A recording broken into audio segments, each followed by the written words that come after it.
Welcome to Work Trends RU, presented by the Hildreth Center for Workforce Development at Rutgers, the State University of New Jersey. In this podcast, we speak with experts, policymakers, and thought leaders about issues affecting work, education, training, the economy, and well-being. Each episode of Work Trends RU provides insights into important topics like changes in the job market, economic challenges, and how artificial intelligence is shaping the future of work. Our guests share their thoughts and reflections on how public and private sectors can better address the needs of workers, job seekers, and employers. Join us as we discuss the evolving landscape of work and education on Work Trends RU. Welcome to Work Trends RU. I'm Carl Van Horn, your host for today's podcast. Today we're honored to have with us Governor Philip D. Murphy, who was elected in 2017 as the governor of New Jersey and reelected in November of 2021. He's now in his 8th year of governing the state of New Jersey. And since taking office, the governor has put a long, strong emphasis on building a stronger and fairer economy and helping working people get ahead. So he certainly is very interested in the work of the Hildreth Center, and his relationship with us goes back a long way. Over 10 years ago, he and his wife, Tammy Murphy, helped found the New Start Career Network, which was a program we ran at the Hildreth Center to help long-term unemployed older workers. So Governor Murphy, thank you for that support in the past, and thank you for joining us today. Carl, thanks for having me. Good to be back with you. Same here. So when you announced your candidacy over 8 years ago now, you pledged to create a stronger and fairer New Jersey for its residents and for the state's workers. So as you reflect on that, and I know you're not done, you say you're going to run through the tape, but as you're reflecting a bit on that, what are the accomplishments that you really are most important to you and that you think are most important to the residents and workers of our state? Yeah, it's a good question. And obviously we're having this conversation at a time of unusual national turmoil. So it makes a lot of what we've done even more important than I think we may have thought at the time. So stronger and fairer is code for stronger is grow the economy, create more jobs, more investment, an economy that is not sort of a zero-sum economy, which is the one that we inherited. And we've seen a very good amount of growth. So I'm happy on that front. And a fairer economy means that we've made a dent, at least, in some of the overwhelming inequities that we inherited when we got into office. Not all of them along racial lines, but a lot of them along racial lines. And so that's that side of the house. And by the way, when I define stronger and fairer, the implication is that that those wires never cross. The fact of life is they each feed on the other. More investment means more jobs, but hey, when you've got a minimum wage, which is now meaningfully over $15 an hour, by the way, I'd love to see that go even higher, not just the indexed piece of this, benefits that are pro-worker, a whole series of public health and educational and housing investments that may not be a direct shot on equity, but at a minimum, an indirect boost. There's a whole suite of things. I, Carl, would not hang my hat on any one. I think at the time, at least minimum wage, I think there were a lot of people who thought we could never get that done. And we did, and I'm incredibly proud of that. But it's one of many steps we've taken, in most cases with the legislature, who have been terrific to work with. One of the other things, it's certainly been for many years a chorus of complaints about how New Jersey wasn't a good place to do business. And I know that that's something else that I believe you made a big priority and have continued to. How's that worked out in your opinion? I think it's worked out well. I mean, you never bat 1,000 on keeping every company you've got or getting every company that's on the prowl. But literally just this past week, 2 companies, I won't name them, looking very, very seriously at a significant, in one case, consolidating from a bunch of other states into their operation in New Jersey. I was just, in fact, back and forth with the CEO not 10 minutes ago. Another one that's moving its entire operation, and they're looking at Jersey as one of 3 finalists. So I think we've made a good amount of progress there. I think we've made a substantial amount of progress in the startup community. We had slipped dramatically. Even when we held on to our big companies, we had not held on to our culture of a startup state. We've changed that meaningfully, not entirely because of these strategic innovation centers, but that's been a big part of it. Carl, you've got one right in the middle of New Brunswick that's being built out, Helix, and in fact are two stages to that. We just announced a couple of weeks ago that Bell Labs, after doing a global search to relocate from their Murray Hill campus, picked New Brunswick in the Helix. So I think we made a good amount of progress. You can always do more. And as you said, we're going to sprint through the tape. Yeah, I think of the Bell Labs one, especially because if you'd have told me that 10 years ago, that they're going to leave and go somewhere outside of where they've been located for so long, that they'd pick another spot in New Jersey, I'd have said, you've been smoking something. I mean, I just was a very pleasant surprise. Amen. And our team worked really hard on that one. And they're great folks, by the way, really gotten to know them well, and they're game changers. It's stunning. So as you know, Bell Labs had two locations. One was in Murray Hill, which spans two communities actually, and then the other one was down by where I am in Homedale.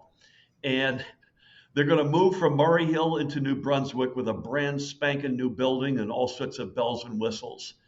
And Bell Labs in Homedale has been transformed into Bell Works, which is the ultimate work, live, play place I think I've ever seen, with a private developer. So in this case, Somerset Development, Ralph Zucker, who's doing a really good job there. Two great examples of you can have your cake and eat it too, I guess. Yeah. Now another area, which again I count myself as being surprised, positively, happily surprised, is the growth of the film industry. Talk about that a little bit, if you would, Governor.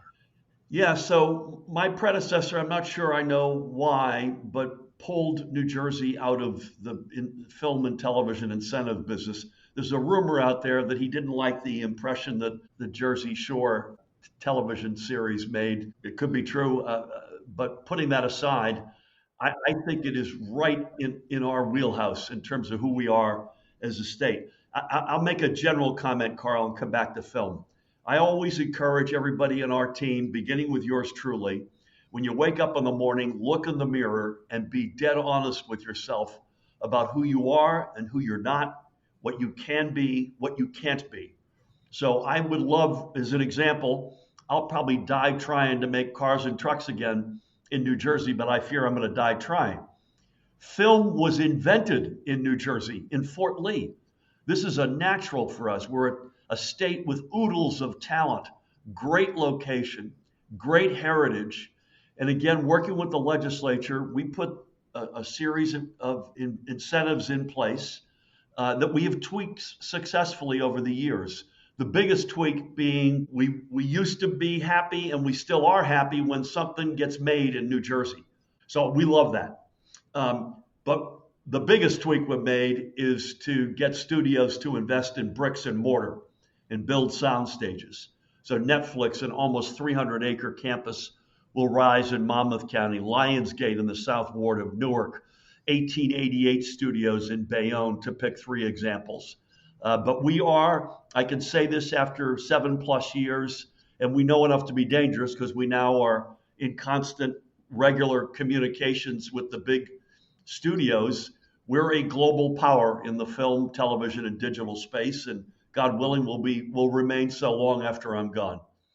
Yeah, one of the other areas you emphasized was making community colleges and education in general, post-secondary, really more affordable. How do you think that's gone over the 7.5 years? I think it's gone well, but I wish I had more money to point at that direction. The big move for us was the Community College Opportunity Grant, the so-called CCOG, which is a last dollar program. So you had to already have expired whatever other programs you were pursuing, Pell Grants, whatever it might be. This has been, and by the way, if you're below a certain income level, you go free. And literally now tens of thousands of folks have gone through that program. And as you know, you've forgotten more about this than I'll ever know, but if folks haven't been on a community college campus lately, here's a big headline. It's not a bunch of 18-year-olds. It's life learners, all different varieties. And I think it's been a game changer. You and I talked about this way back. By the way, I want to get this off my chest. I'm a huge Carl Van Horn fan. He and I go way back. I'm a big Heldrich Center fan, which has done some of the best workforce development work of any institution in the country. But Thank way you. back when, you'll recall, Carl, that McKinsey had written a seminal report on how does New Jersey recapture the innovation economy, and they targeted our friend Steve Van Kuiken, you'll recall. They targeted um, sort of the mid-skill workforce that was going to be the big shortage, and that they felt the game changer to fill up that void or to address that shortage was to make community college as affordable and accessible as possible. And that's led, I think, to a lot of good things, including, most importantly, a lot of lives that have been transformed for the better. Yeah, one of the other activities that has been, I think, throughout the beginning till now is the New Jersey Evergreen Fund and the Strategic Innovation Centers. Talk about that for a little bit, because that was definitely a new strategy that you brought to the office. Both of those are intended to address the lost leadership in startups. And I'd throw onto that a supercharged angel investor tax credit would be another one. There are a few other examples, but those are all aimed at the next generation, if you will. The Evergreen Investment Fund is a pretty cool thing because it connects big companies with startups.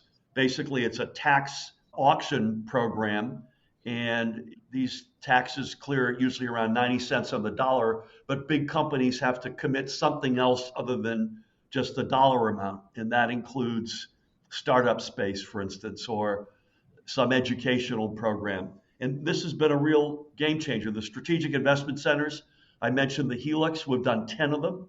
I'm hoping we could do another 2 or 3 of that. I'll give you not a non-Helix example.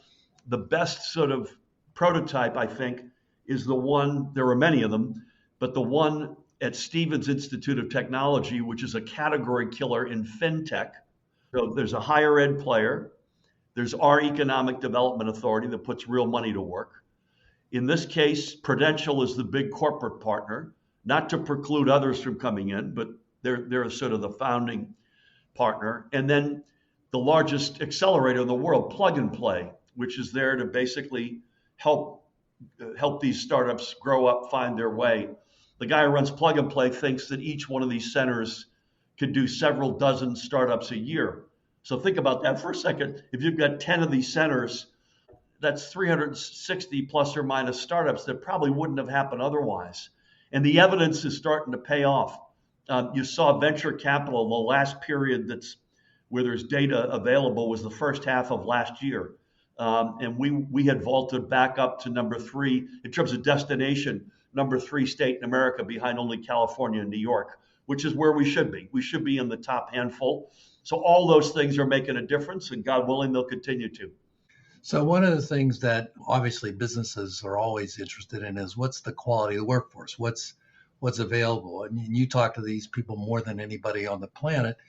What do you tell them? I mean, what's the pitch that we talk about our workforce and the programs we have to help people upskill and get better? Yeah, so a couple of things. New Jersey sells very well internationally. We've done a bunch of these economic missions. We just announced a big one to the Gulf, Saudi Arabia, Bahrain, and United Arab Emirates for late April. We sell really well internationally. And when I'm sitting across the table from a potential investor in New Jersey, the first 2 words out of my mouth are talent and location. Location speaks for itself, so I'll put that aside for a moment. I emphasize, Carl, and we emphasize a couple of aspects of that workforce. Number one, highly educated. Number one public education system in America with some big research-heavy universities, Rutgers being the biggest, Princeton always being on a list. Secondly, particular strength in STEM fields, in the innovation economy. So we have the highest concentration of scientists and research professionals per square mile anywhere in the world, and we sell that. And then thirdly, we sell our diversity. We want to make sure that folks know that We view diversity, unlike some others these days, as one of our core strengths, and we build our economy around that, including our innovation ecosystem. It isn't enough just to have those startups and to reclaim that venture capital ranking, but we want an ecosystem that looks like the state who we are, that reflects the broad diversity in New Jersey. And I think when you make those points, very, very, very compelling. I'll give you one country in particular that continues to overwhelm us with opportunities, inbound job creation and investment is India. It will be the only mission, God willing, that I will have done twice to the same country. Actually, that's not true. Israel before the tragedies of the past couple of years. India, we're hoping to get back later this year, just to give you some sense of the backlog of opportunity there inbound into New Jersey. Also interested in future casting a bit. Obviously, you started the AI moonshot. Now, a lot of people may not know exactly what you mean by that, so talk about that a little bit. Yeah, I meant to fold that into my answer, and I'm glad you brought it up. Yeah, we had a seminal dinner in California. We treat California, by the way, like a nation state. So we go to California at least once a year. Down south, it's largely film and television. Up north, it's almost all technology and recently generative AI.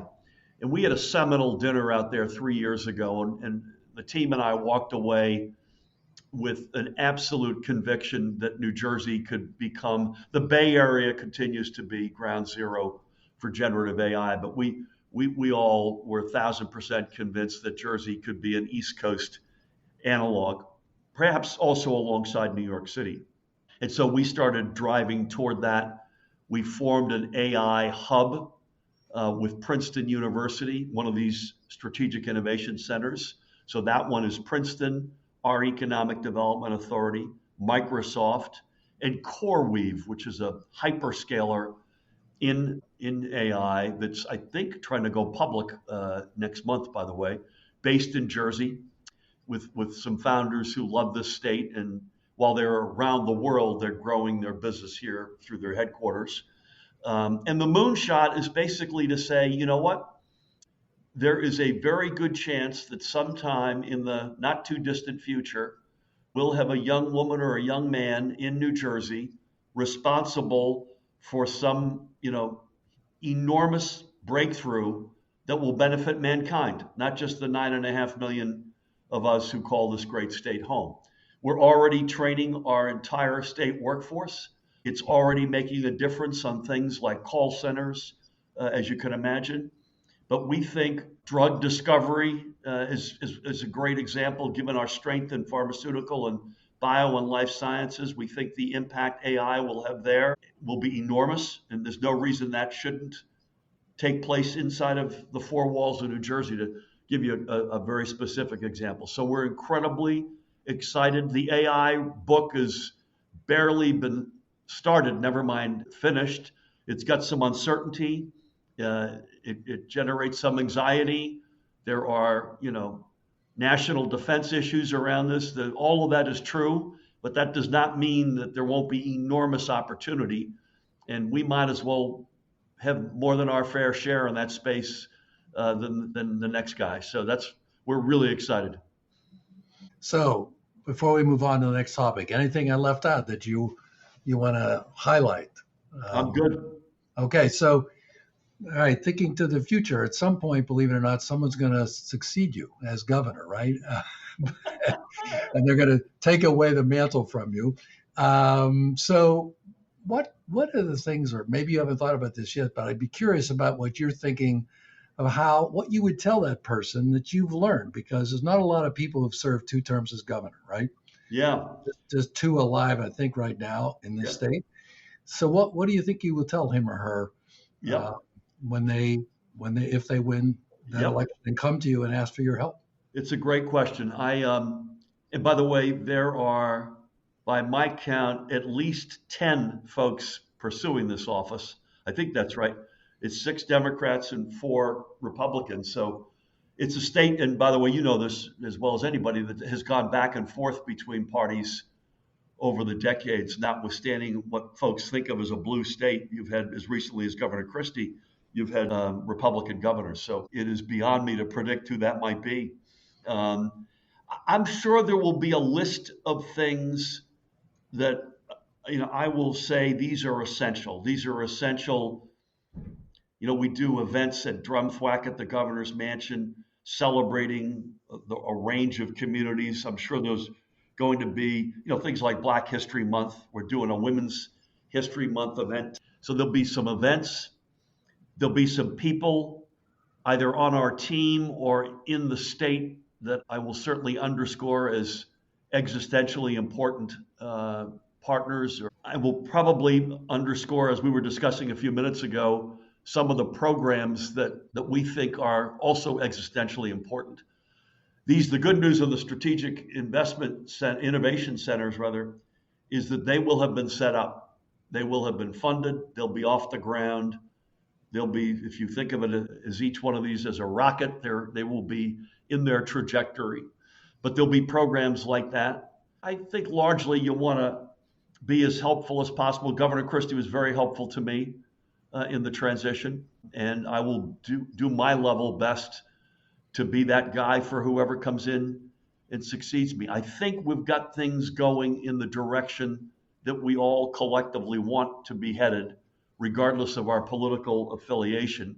So I think that's sort of the overarching plea that I would have is let's keep this thing going in the right direction, particularly at a time with a lot of national and international uncertainty. Yeah, having served in, I guess now about 4 different transitions, and often changing parties, I can tell you that cooperation has usually been there. I mean, that has been, despite what the public may see about the squabbling during the election, people tend to cooperate during that period, and that's very important. I think that's right. And I'm honored to have good relations with folks from both sides of the aisle who have preceded me, and I will do everything I can to make sure that is the case with anyone who succeeds me. Now, one of the segments that we do on this Work Trends experience is I like to ask people a question about their first job, because I find some interesting examples come from that. So tell us a little bit about what was your first job for pay, not delivering the paper, although maybe that counts, but what was your first job and what did you learn from it?